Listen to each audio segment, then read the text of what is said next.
It's a new morning in America. Fresh, vital. The old cynicism is gone. We have faith in our leaders. We're optimistic as to what becomes of it all. It really boils down to our ability to accept. We don't need pessimism. There are no limits. It figures it would be something like this. Our nation, our ideals of vision. Excuse me. Just survive. You know, you look like your head fell in the cheese dip back in 1957.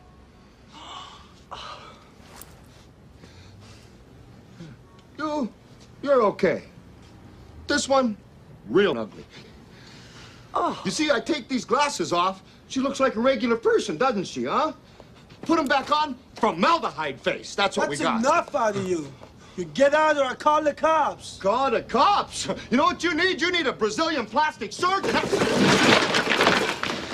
I've got one that can see. Folks, while most of the people in the world are asleep to the agenda, many of us know that the COVID-19 coronavirus is being used to forward governance and to push us into a new world order, or as Henry Kissinger calls it, a liberal world order. I want to show you something from the 4th of April. This is Dr. Anthony Fauci, and he is giving what appears to be the lion's paw hidden hand sign that is often associated with adherents of the various branches of the ancient Babylonian mystery schools, including but not exclusive to Freemasonry. You be the judge. This seems very deliberate, and then he waves afterwards to someone else after having appeared to signal that he is a member of one of the branches of the ancient mystery schools. This hand sign is most often seen with the right hand being used, and some may say, well, Dr. Fauci's using his left hand, so it can't be. Well, George Washington was a Freemason, and here we can see in this picture that he was using his left hand as the hidden hand sign.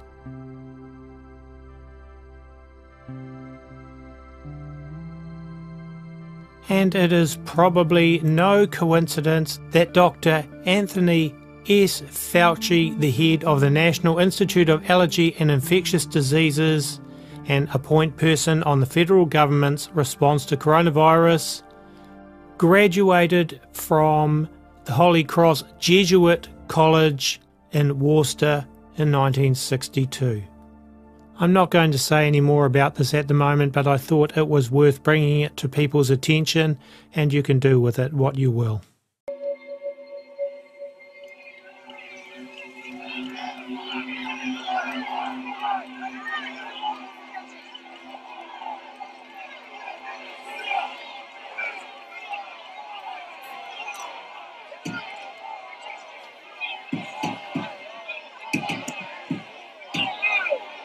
There are stories circulating on the internet that in India and elsewhere, the drug ribavirin has been shown to be effective against this virus. Yet, Homeland Security is telling the CDC not to make any announcements until stockpiles of the drug can be secured. Well, Dr. Gupta, there continue to be evaluations of several drugs. Ribavirin is among them. But right now, our best defense has been social distancing. No handshaking, staying home when you're sick, washing your hands frequently. Can you tell us to date how many people have died from this virus? Very difficult. We're still working on confirming that number. There are 50 different states in this country, which means there are 50 different health departments, followed by 50 different protocols. Let me bring in Alan Crumwoody into this debate as well. Alan's a freelance journalist. He was the first to track the Shinko Busman video. Alan, today on Twitter, you wrote that the truth about this virus is being kept from the world by the CDC, by the World Health Organization, to allow friends of the current administration to benefit from it, both financially and physically. There are therapies we know are effective right now, like Forsythia, and they don't even appear on the CDC website. On your blog, you also wrote that the World Health Organization is somehow in bed with pharmaceutical companies? Because they are. That's who stands to gain from this. They're working hand in glove. And the hand is reaching into our pockets. The CDC is exploring forsythia and other homeopathic treatments, but right now, there's no science to back any of these claims. Or no way Dr. Cheever or the people who put him into power can profit from it. We're not ruling anything out. There are people who are sick, people who are dying, and they're not keeping us safe from this any more than they kept us safe about the Wall Street or Katrina. Dr. Cheever is being a bit disingenuous when he says every American citizen. We're working very hard to find out where this virus came from, to treat it and to vaccinate against it if we can. We don't know all of that yet. We just don't know. What we do know is that in order to become sick, you have to first come in contact with a sick person or something that they touched. In order to get scared, all you have to do is come in contact with a rumor or the television or the internet. I think what Mr. Crumwoody is spreading is far more dangerous than the disease. Yeah. Oh, really? Yes. That's funny. What's funny? No, I think you're funny, because if you check on Facebook, you'll find a communique attributed to Dr. Cheever by Elizabeth Nygaard about the quarantine of Chicago, hours before it was announced to the public. That's why I think he's a bit disingenuous when he says equal care for all and not just his friends. Some pretty wild allegations here, Dr. Cheever. I mean, can you tell us what communication appeared and when? What exactly is the nature of your relationship with Elizabeth Nygaard? Well, again, I'm not aware of anything attributed to me on any social network. I'm sure you're not. It is there. It is there. Tell them what an Arnold of 2 really means, Dr. Cheever. Teach them some math. No? I'll do it. And joining us now is Dr. Sanjay Gupta. Needs no introduction past that. Dr. Gupta, here to break down the facts on COVID-19. Is there one red flag, something you're experiencing at home that says, okay, time to get to the hospital, get to the doctor, and get the real care? One of the red flags, and again, I want to be a little humble here because, you know, we're learning about this all together, really real time. I mean, a lot of times when I've spoken to you in the past, I'm telling you things, it's based on 20 years of data, right? I can really feel confident. Sure. We haven't even had 3 months. This is a brand new thing. But having said that, one of the things I think is a bit of a red flag is, let's say you're not feeling well, then you start to feel better, and then all of a sudden the symptoms come back. That coming back part is of concern. Obviously, if you have sudden worsening of symptoms, difficulty breathing, spiking a high fever, things like that are more serious symptoms. But if you start to develop this sort of crescendo effect, that's worth talking to your doctor about. We know that the most vulnerable people are people who are elderly, typically in their 70s or 80s, although they define elderly as 60 and above. It's really people in their 70s and 80s who are most affected by this, and people who really have 4 underlying health conditions, which are heart disease, diabetes, hypertension, and lung disease. Those are the people we got to help protect. Most importantly is most people who get this are going to recover. So there's a lot of emphasis on the corona test, but something tells me that, you know, if you're a healthy person, you don't need a test. This virus, the coronavirus, the new one, tends to affect the lower part of your respiratory system, more so than the upper part of your respiratory system. So what does that mean? It means that, you know, things like shortness of breath might be an earlier symptom. But on the other hand, if you have a runny nose, that makes it less likely to be coronavirus. Most people, if they do get exposed to this virus, are going to have a few bad days, a few days of being miserable, and they're going to recover. On day 1, there were 2 people with it, and then there were 4, and then it was 16, and you think you've got it in front of you. But next it's 256, and then it's 65,000, and it's behind you and above you and all around you. In 30 steps, it's 1 billion sick. 3 months. It's a math problem you can do on a napkin, and that's where we're headed. And that's why you won't even tell us the number of the dead, will you, Dr. Cheever? But you'll tell your friends when to get out of Chicago before anyone else has a chance. They're looking for a scapegoat.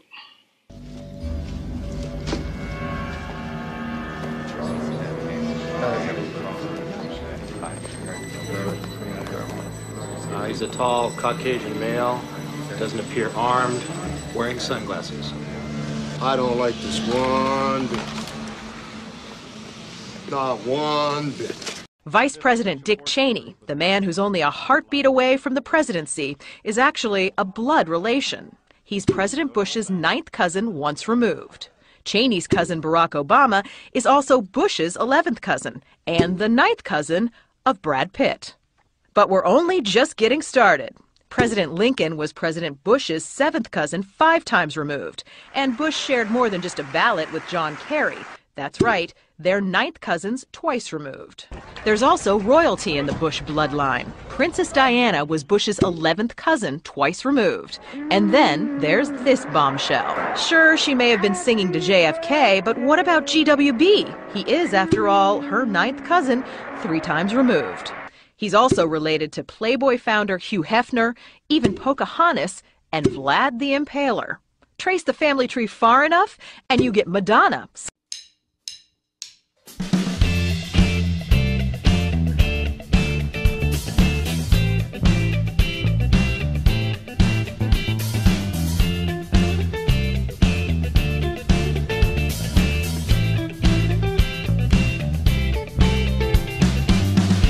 We are all shapeshifters. We are all lonely drifters. If forgotten hours, we escape through the winking eyes in secret handshakes. Disposable me, expendable you. Just take what you need, do what you do. You take me under this heart has seen better days. You got my number, girl, there's no change in my ways. Over and over, you're on your own. Shapeshifters, shapeshifters, shapeshifters, shapeshifters.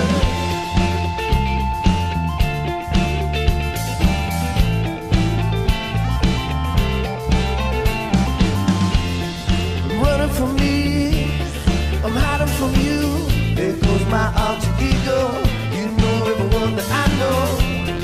A bend in the street, a bend in the truth. There goes my alter ego. You know all the people I know. Oh, you blew my cover. You're that kind of lover, that kind of lover. Whoa, just take me under. This heart has seen better days. You got my number. Yeah, there's no change in my ways. Over and over, you're on your own. Shapeshifters, shapeshifters. There goes my alter ego. You know everyone that I know. Shapeshifters, shapeshifters. There goes my alter ego. Sometimes I feel it slipping away.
better days. You got my number.